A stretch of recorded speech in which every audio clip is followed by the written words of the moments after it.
Bago ka manghimantay sa uban, siguraduha sa una nga limpyo ka, kay kasagaran baya sa mga tao nga libakira o trupod baya sila nga libakunon o kinaiya.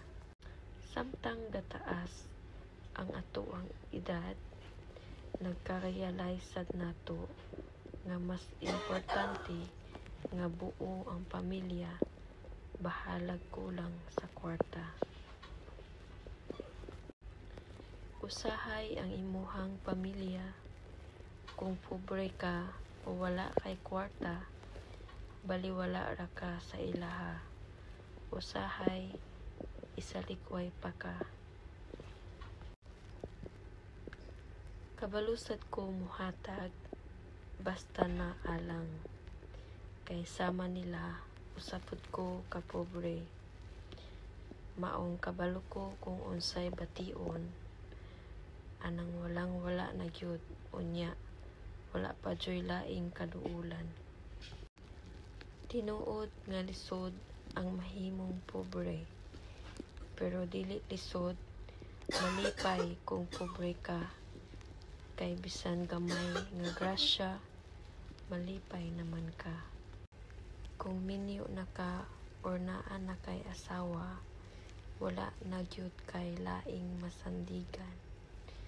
Inig na akay problema, kundi ang imuhang asawa.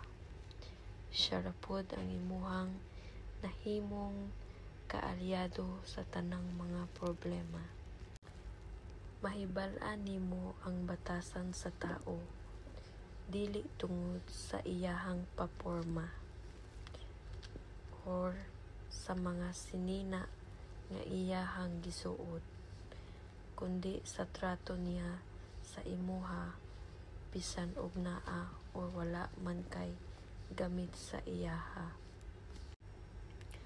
Bisan sakit na sa ato ang buot, mas pilion na lang nato nga magpakahilom na lang, kay dili man ta gusto og samok.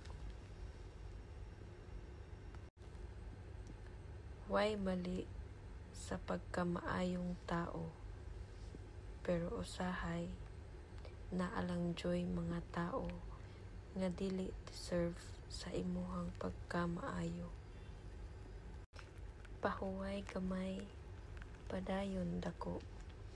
Mahunay ako ang kinabuhi, karon dili sayon, pero kinahanglan mo padayon.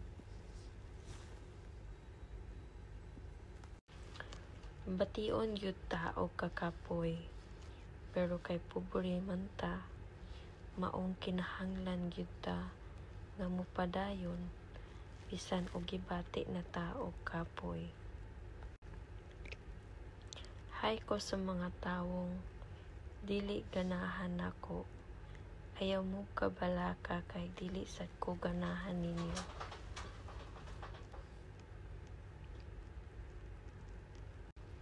Ayaw pagbuot kung mag-lip tint me. Ikaw kuno luspad og lips, ganahan baka maglakaw-lakaw sa dalan.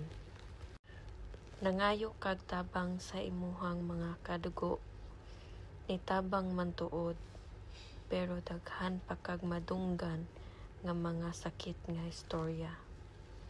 Lami na nga dili dawaton, pero unsaon man nga kita man ang mangailangan. Huwag mong problemahin ang problema mo, kasi kung problemahin mo ang problema mo, yan lang ang magbibigay ng problema sa'yo.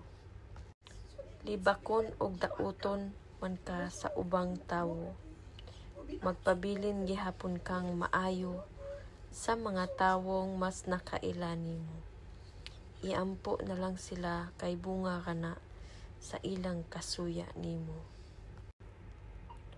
Pagtuon sad og dawat sa imong mga sayop, dili kay bisan sayop na ka, taas gihapon kag garbo.